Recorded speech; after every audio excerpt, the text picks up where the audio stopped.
நம்ம எல்லாரும் ஆவலா எதிர்பார்த்துட்டு இருக்கக்கூடிய அந்த எபிசோட் நேட்டோட சீஃபான மார்க் ரூத்தே அவர்கள் அப்புறம் அமெரிக்காவோட அதிபரான டொனால்டு ட்ரம்ப் அவர்கள் இவங்க ரெண்டு பேர்த்தோட மீட்டிங் ரொம்ப எதிர்பார்ப்பா இருக்கக்கூடிய ஒரு எபிசோட். ஸோ இந்த எபிசோட டைரக்டர் எப்படி வடிவமைச்சிருக்காரு அப்படின்னா, அதாவது இதுக்கு முன்னாடி ஒரு எபிசோட்ல வந்து பாத்தீங்கன்னா அமெரிக்கால நடக்கக்கூடிய அந்த கதையில வந்து ஜெலன்ஸ்கி அவர்கள் கதாநாயகன் வந்து ட்ரம்ப் அவர்கள்ட்ட பேசும்போது ஒரு ஆயுதம் கேட்பாங்க, அது நோ அப்படிங்கிற சொல்லியிருப்பாங்க. அந்த டைம்ல ஹைப் ஏத்துறதுக்காக ஒரு மீட்டிங் ஹங்கேரியில வந்து பாத்தீங்கன்னா நடக்கக்கூடிய ஒரு மீட்டிங். இப்போ அந்த கதாசிரியர் அந்த மீட்டிங்கை வந்து பாத்தீங்கன்னா எப்படி சப்ரஸ் பண்றாரு, அது எப்படி வந்து கேன்சலா என்ன ஏதுங்கிற விஷயத்தை இப்ப நேட்டோ சீஃப் வருகையில் மூலயமா இவங்க ரெண்டு பேரும் பேசிக்கிறது மூலயமா அதை கேன்சல் ஆகுற மாதிரி வடிவமைச்சிருக்காரு. இதுல என்னன்னா நிறைய விஷயங்கள் நடந்திருக்கு. நேட்டோட சீஃப் வந்து பார்த்தீங்கன்னா பல அழுத்தங்கள் கொடுத்துருக்காங்க.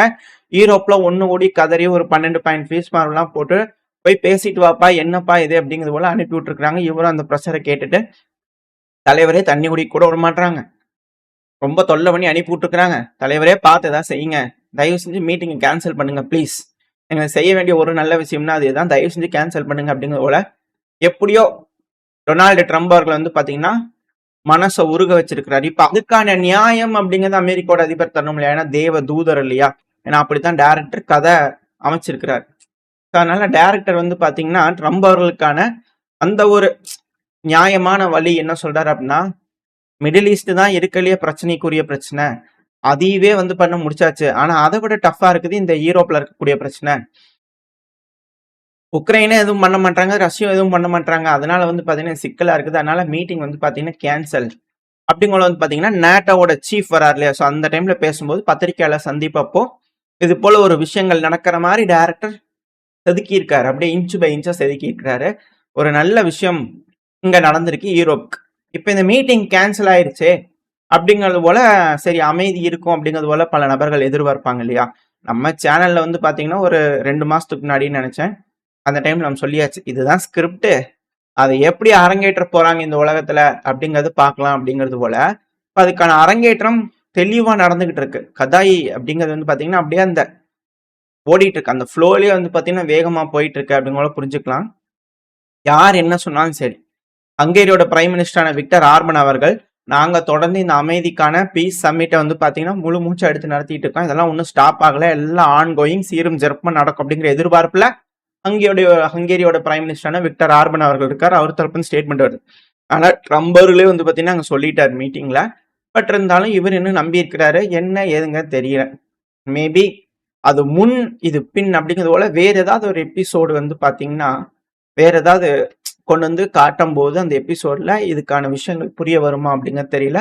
டைரக்டர் என்ன மாதிரியான கதை அமைக்கிறார் அப்படிங்கறத வெயிட் பண்ணி பார்க்கலாம். இப்போ ட்ரம்ப் அவர்கள் வந்து பாத்தீங்கன்னா அந்த நேட்டோட சீஃப் மீட்டிங்லாம் இருக்கு இல்லையா, ஸோ இதெல்லாம் நடந்ததுக்கு அப்புறமா ரஷ்யாவுக்கு ஒரு அழுத்தங்கள் கொடுக்குற மாதிரி, இது ஒரு மிக பெரும் அழுத்தங்கள் கொடுக்குற மாதிரியான ஒரு நல்ல விஷயம் யூரோப்புக்கு நடந்திருக்கு. என்னன்னா அதே இடத்துல வந்து பாத்தீங்கன்னா பத்திரிகா சந்திப்புல ட்ரம்ப் அவர்கள் பேசிக்கிறாப்புல, அது அமெரிக்கா இருக்கிறோம் இல்லையா, இதுக்கப்புறம் ரஷ்யா மேல சாங்ஷன்ஸை வந்து பாத்தீங்கன்னா நாங்க இன்க்ரீஸ் பண்ண போறோம் அப்படிங்கிற சொன்னாங்க. அதுக்கப்புறம் போஸ்டும் போட்டுட்டார் ட்ரம்ப் அவர்கள், அதாவது ட்ரெஷர் இருக்காங்க இல்லையா, யூஎஸோட ட்ரெஷர், நாங்க அனௌன்ஸ் பண்றோம் லூக் ஆயில் அப்புறம் ரோஸ்நெஃப்ட் இந்த 2 நிறுவனங்கள் மேலேயும் நாங்க சாங்ஷன் போடுறோம் அப்படிங்கிறது போல. இது ரஷ்யாவோட இரு தூண்கள், லூக் ஆயில்ங்கிறதுல மிக முக்கியமான ஒரு செக்டார், ஆயில் செக்டார் ரஷ்யாவுக்கு. ஸோ அது மேல சாங்ஷன் போட்டிருக்காங்க. இதனால ரஷ்யா பாதிப்படையுமா அப்படின்ற கேள்விகள் இருக்கு. இதோட ரியாக்ஷன் எப்படி வருதுன்னு பார்க்கலாம். ஆனா ரஷ்யா வந்து பாத்தீங்கன்னா கோல்டுல ட்ரேட் பண்ண ஆரம்பிச்சிட்டாங்க. இது ஒரு செய்தி, நான் உங்களுக்கு அதை எக்ஸ்பிளைன் பண்றேன் என்ன காரணம் எதுங்கிறது அடுத்தடுத்து பார்க்கலாம். பண்ண இது ஒரு மிக முக்கியமான ஒரு விஷயம். கோல்டுல வந்து பாத்தீங்கன்னா மார்க்கெட்ல வந்து ட்ரேட் பண்ண ஆரம்பிச்சிருக்காங்க. இது பல பல விஷயங்கள் இதனால நடந்துகிட்டு இருக்கு. நார்மலா இருக்கிறதானே அப்படிங்கிற கேட்பீங்க, இதுல நிறைய வித்தியாசங்கள் இருக்கு, நான் எக்ஸ்பிளைன் பண்றேன். பட் நான் ரஷ்யால சில மாற்றங்கள்லாம் நடந்துகிட்டு இருக்கு. இப்போ லூக் ஆயில், எனர்ஜி செக்டார்ஸ் இது மேல வந்து பாத்தீங்கன்னா சாங்ஷனை போட்டாங்க. ஸ்காட் பெசன்ட் அவர்களும் வந்து பாத்தீங்கன்னா நிறைய கேள்வி கேட்டார். முதல்ல ஓட்டினாரு, ஐயோ இல்ல ஒரு பாயிண்ட்டை மறந்துட்டேன் சொல்லிட்டு போயிடலாம் அப்படிங்கிறது போல திருப்பி வந்தேன். இப்ப பாருங்க, இதுக்கப்புறம் சப்ஸ்டான்ஷியலா பிக்கப் ஆகும். ரஷ்யா மேல போடக்கூடிய சாங்ஷன் அப்படிங்கிறது இன்னைக்கு இல்ல நாளைக்கு டுடே ஆர் டுமாரோல இருந்து ரொம்ப இன்க்ரீஸ் ஆகும் அப்படிங்கிறத அவர் தப்புன்னு சொல்லிட்டு போயிட்டாரு. ஸோ ரஷ்யா மேல சாங்ஷன்ஸ் அப்படிங்கிறது ஆரம்பிச்சிருச்சு. ட்ரம்ப் அவர்கள் என்ன சொல்றாரு, பிரச்சனையை நிறுத்து, லைன் வர எங்க நீ நிக்கிறியோ அதோட உன் லைன், எங்க நீ நிக்கிறியோ அதோட உன் லைன், லைனை வர ரெட் கலர் லைன் வர இதுதான் பீஸ் அப்படிங்கிற அவர் தரப்புல இருந்து ப்ரொபோசல். பட் ஆனா அது ரஷ்ய தரப்பு வந்து ஏற்காததுனால இந்த மீட்டிங் கேன்சல். 2வது சாங்ஷனும் போடுறாங்க ரஷ்யாவுக்கு அழுத்தங்கள். இப்ப அடுத்தது வந்து பாத்தீங்கன்னா யூகேயோட பிரைம் மினிஸ்டர். அப்போ உக்ரைனுக்கு வந்து ஏதாவது பண்ணணும்ல அப்படின்னு கேட்டா உக்ரைனோட அதிபரான ஜெலன்ஸ்கி நான் ஒத்துக்கிறேன்ப்பா, சீஸ்ஃபயருக்கு நான் ஒத்துக்கிறேன் அப்படிங்கிற அவர் தரப்புன்னு சொல்லிட்டார் இல்லையா. ஸோ அதனால அவருக்கு எந்த ஒரு இதுவும் இல்லை. இப்போ யூகேவோட பிரைம் மினிஸ்டர் ஆஃபீஸ்ல இருந்து வந்து பண்ண ஒரு ரிப்போர்ட் வந்திருக்கு வேடிக்கையா. அதாவது நாங்க இம்போஸ் பண்ணிருக்கோம் சாங்ஷன்ஸ் ரஷ்யாவோட 2 லார்ஜஸ்ட் ஆயில் கம்பெனிஸ் மேல, லூக் ஆயில் அப்புறம் ரோஸ்நெஃப்ட், இந்த கம்பெனி மேல சாங்ஷன்ஸை போட்டிருக்கோம். இதுதான் ரஷ்யாவுக்கு வார் மிஷினுக்கு காசு கொடுத்துட்டு இருக்குது. அதனால நாங்க சாங்ஷன் போட்டோம். இதுல நாங்க ஒரு விஷயம் சொல்ல தெளிவுபடுத்திக்கிறோம். யுனைடெட் ஸ்டேட்ஸ் இருக்காங்க இல்லையா, அமெரிக்கா, அவங்களும் இதுல ஜாயின் பண்றாங்க, இந்த இம்போஸ் பண்றாங்க சாங்ஷன்ல. ஸோ அதனால இதுக்கப்புறம் ரஷ்யன் ஆயில் கம்பெனியால சம்பாதிக்க முடியாது அப்படிங்கிறது போல இவங்க தரப்புல இருந்து வந்திருக்கு. ரஷ்ய அதிபரான விளாடிமிர் புட்டின் அவர்கள் கண்டிப்பா இதுக்கான விலையை கொடுத்தே தீரணும். இந்த அன்ஜஸ்டிஃபைடு அக்ரஷன், அதாவது உக்ரைன் தான் அக்ரஷன் மாதிரி தெரியுது சில நபர்களுக்கு, ஆனா அவங்க ரஷ்யா தான் அக்ரஷன் அப்படின்னு சொல்றாங்க. அதனால இந்த அக்ரஷனை வந்து கம்மி பண்ணி கொள்றதை வந்து ஸ்டாப் பண்ணும் அப்படின்னா இந்த சாங்ஷன் ரொம்ப அதிக அளவுல தேவை அப்படிங்கிறது போல யூகே தரப்புன்னு சொல்லிக்கிறாங்க. ஸோ இதைத்தான் வச்சு சொல்றோம் கதாசிரியர் எப்படி செஞ்சிருக்காருன்னா, யூரோப் யூனியன் அழுத்தங்கள் கொடுத்துருக்காங்க. அதுக்கப்புறம் இவங்க உட்கார விட மாட்டாங்களே, பிடிச்சி கொறிக்கிறாங்களே, கடிச்சு தின்னு ஓடுவாங்க போல இருக்குதுன்னு சொல்லிட்டு நேட்டோட சீஃப் கதறிட்டு அமெரிக்காவுக்கு போயிருக்கிறார்.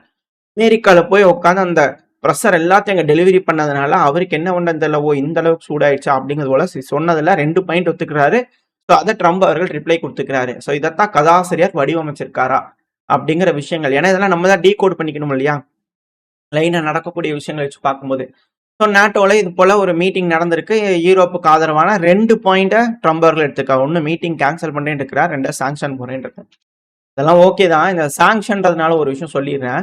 ஜெர்மனியோட பிளிட் நிறுவனம் வந்து பாத்தீங்கன்னா, பிளிட் நியூஸ் பேப்பர் வந்து பாத்தீங்கன்னா ஒரு நியூஸ் சொல்லிக்கிறேன். ஜெர்மனோட ஒரு மிக முக்கியமான ஒரு நிறுவனம் அப்படின்னா வோல்க்ஸ்வாகன் கார் கம்பெனி. இவங்களுக்கு சிப் இல்ல, ஷார்டேஜ், அதனால ரொம்ப ரிஸ்க், கொலாப்ஸ் ஆகக்கூடிய ஸ்டேஜ்ல இருக்கு அப்படிங்கிற பல விஷயங்கள். இல்லை நம்மளுக்கு பார்க்க வேண்டியது அது உள்நாட்டு பிரச்சனை, அது வேற. அதுல ஏகப்பட்ட நபர்களுக்கு வேலை போகும், ஏகப்பட்ட விஷயங்கள் ஆல்ரெடி ஜெர்மனி போயிடுச்சு அப்படிங்கிற மாற்றுக்கிறதுல. இதுல சிப் இல்ல அப்படின்றது போல செய்திகள் வருது இல்லையா, இது எனக்கு எப்படி ரிமைண்டர் வருது அப்படின்னா, யூரோப்பியன் யூனியன் கமிஷன் அதிபர் ஒண்டர்லா அவர்கள் வண்டர்ஃபுல்லா ஒன்று பேசியிருந்தாங்க. ரஷ்யா கிட்ட சிப் இல்ல, ஒண்ணு இல்ல, அவங்களுக்கு சிப் வேணும்னா நாம கிட்ட தான் வரணும். அவங்க சிப் எல்லாம் டிஷ்வாஷர்ல இருந்தும் ரெஃப்ரிஜரேட்டர்ல இருந்தும் தான் எடுக்கிறாங்க, புரியுதா? அதனால நம்ம கிட்ட தான் வரணும் அப்படிங்கிறது போல. அதெல்லாம் வேஸ்ட், ரஷ்யாங்கதே வேஸ்ட் அப்படின்னு சொல்லிட்டு இருந்தாங்க. இப்ப என்னங்க சிப் உங்ககிட்டயே இல்லையா, அப்ப ரஷ்யா கிட்ட எப்போ தீர்ந்து போயிருக்கணுமே அப்படிங்கிற கேள்விகள் வருது.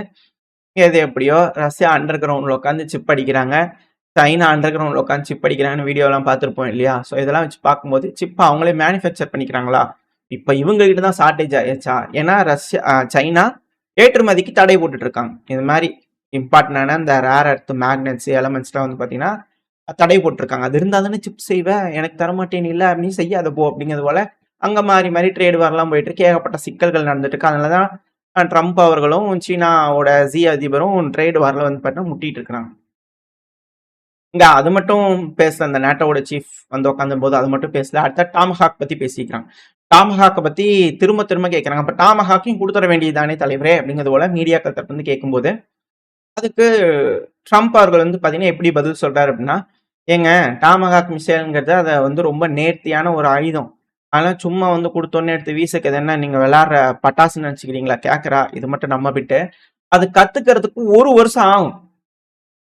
சும்மா லேஸ்ல எல்லாம் அந்த மிசைல் எல்லாம் யூஸ் பண்ண முடியாது, அது பிரத்யேகமா பயன்படுத்தணும். 1 வருஷத்துக்கு மேல ஆகும், ட்ரைனிங் எடுத்துக்கணும். முதல்ல புரிஞ்சுக்கிட்டு தெரிஞ்சுக்கிட்டு அதுக்கான டெக்னாலஜி எல்லாம் வேணும். அதுக்கப்புறம் தான் அவங்களால அதை யூஸ் பண்ண முடியும், கொடுக்கணும், அதை வச்சதுக்கப்புறம் தான் யூஸ் பண்ண முடியும். ஸோ இது போல காரணங்கள்லாம் இருக்கிறதுனால நாங்க யாருக்கும் சொல்லிக் கொடுக்க மாட்டோம். ஏன்னா நாங்க வந்து பாத்தீங்கன்னா நேட்டோ நாடுகளுக்கு தான் ஆயுதம் தரோம், உக்ரைனுக்குலாம் தர மாட்டோம். உக்ரைனுக்கு சொல்லிக் கொடுக்குற அளவுக்கு நேட்டோ நாடுகள்லாம் இந்த டாமஹாக்ஸ் வந்து அந்த அளவுக்கு இல்லை.